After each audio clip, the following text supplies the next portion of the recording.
فرمایا کہ اس کے حضور استغفار کرو، وہ آسمان سے بارشیں نازل کرے گا، تمہیں بیٹے بھی دے گا، تمہیں مال بھی دے گا، لہلہاتے باغ بھی ہوں گے، چلتی نہریں بھی ہوں گی، معیشت کا پہیہ چل جائے گا اگر تم اللہ سے ڈرنے والے بن جاؤ گے۔ تو آج ہم کہتے ہیں یہ ہو فلاں ماہر اور فلاں شخص ہو تو پھر ہماری معیشت بہتر ہو سکتی ہے۔ اللہ نے کہا استغفار کرنا سیکھ لو، میں تمہارے لیے رحمتوں کے دروازے کھول دوں گا، رحمتوں کے در کشادہ کر دوں گا، پیچیدگیاں ختم ہو جائیں گی، مشکلیں آسان ہونے لگیں گی اگر تم اللہ سے ڈرنا سیکھ جو، اس کے حضور استغفار کرنا سیکھ جو۔ اور اگر تم ایسا نہیں کرو گے تو تمہارے اوپر نیچے سے عذاب نازل ہوگا۔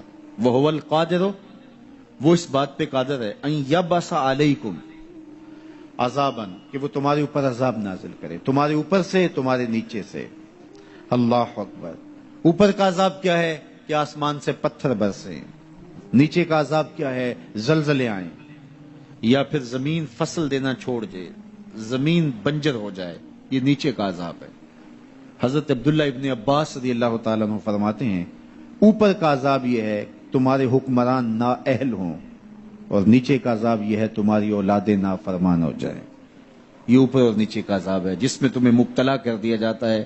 یہ کب ہوتا ہے؟ جب تم اللہ کے حکموں کے نافرمان ہو جاؤ۔ جب چند لوگ اللہ کے نافرمان ہو جاتے ہیں تو پھر ان چند لوگوں کو انفرادی اذیتوں میں اور مشکلات اور پیچیدگیوں میں مبتلا کیا جاتا ہے۔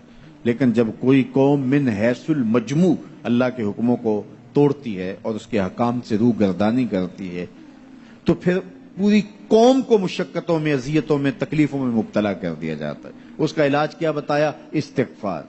حضرت نوح علیہ السلام نے جو اپنی قوم سے کہا تمہیں مال بھی ملے گا، تمہیں دولت بھی ملے گی، تمہیں بیٹے بھی ملیں گے، سرسبز جو ہے وہ باغات بھی نصیب ہوں گے، ان کی شاخیں پھلوں سے لدی ہوئی ہوں گی، چلتی ہوئی نہریں اور برستی ہوئی بارش، ساون کے نچڑتے ہوئے بادل، اور ماحول کی خنکیاں اور خوبصورتیاں اور جمال اور لہلہاتے ہوئے سبزے، اور تمہارے اوپر ہر طرح کی عنایات برسیں گی اگر تم اللہ سے ڈرنا سیکھ جاؤ گے اور اللہ کے حضور استغفار کرنا سیکھ جاؤ گے، تمہیں خوشحال اور خوبصورت زندگی عطا کر دی جائے گی۔ اللہ اکبر۔ لیکن اگر تم ایسا نہیں کرو گے تو تمہاری معیشت تنگ کر دی جائے گی۔ استغفار کریں، تقوی کے خوگر ہو جائیں، شکر کرنے کی عادت ڈالیں۔ جو شکر کرتے ہیں اللہ تعالیٰ ان کو اور زیادہ عطا فرماتا ہے، دنیا میں بھی اور آخرت میں بھی۔ اس طرح دوسروں کی پریشانیاں دور کریں، اللہ آپ کی پریشانیاں دور کرے گا۔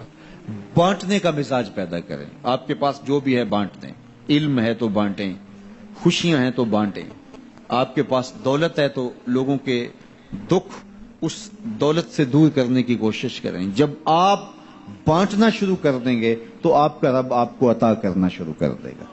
یہ بات ہو نہیں سکتی کہ انسان کی زندگی میں مشکل نہ ہو۔ جب انسان کو پیدا کیا گیا تھا، اس کا خمیر گویا گیا تھا، تو 39 دن تک اس کے خمیر پر مٹی جو گوندی گئی تھی انسان بنانے کے لیے، اس پر 39 دن دکھوں کی بارش ہوئی تھی اور ایک دن خوشیوں کا می برسا تھا۔ اور انسان کی زندگی میں خوشیاں اور غم اس تناسب سے ہیں۔ لَقَدْ خَلَقْنَا الْإِنسَانَ فِي قَبْضٍ، انسان کی زندگی مشقتوں کا مجموعہ ہے، حالات کی تلخیوں کے سے مقابلہ کرنا پڑتا ہے۔ لیکن حالات مشکل ہو جائیں تو ان سے نکلنے کا راستہ کیا ہے؟ تو سنیے قرآن کیا کہتا ہے، وَمَن يَتَّقِ اللَّهَ يَجْعَل لَّهُ مَخْرَجًا وَيَرْزُقْهُ مِنْ حَيْثُ لَا يَحْتَسِبُ، جو اللہ سے ڈرنے لگ جاتا ہے، تقوی اختیار کر لیتا ہے، تو پھر اللہ تعالیٰ جل شانہ اس کے لیے مخرج پیدا کر دیتا ہے، یعنی اس مصیبت سے نکلنے کے اللہ راستے دیتا ہے۔ یہ اس شخص کا مقصوم ہے جو اللہ سے ڈرتا ہے۔ اس پر مشکلات اس پہ بھی آتی ہیں، یہ نہیں کہ اس پہ مشکلات نہیں آتی، زندگی کی مشکلات کا وہ بھی شکار ہوتا ہے، لیکن جو ہی مشکلات آتی ہیں ان مشکلات سے نکلنے کا اللہ اسے راستہ بھی عطا کر دیتا ہے۔ اور دوسری بات، وَيَرْزُقْهُ مِنْ حَيْثُ لَا يَحْتَسِبُ، اللہ اس کو وہاں سے رزق دیتا ہے جہاں سے اسے گمان بھی نہیں ہوتا، وہاں سے رزق دے دیتا ہے۔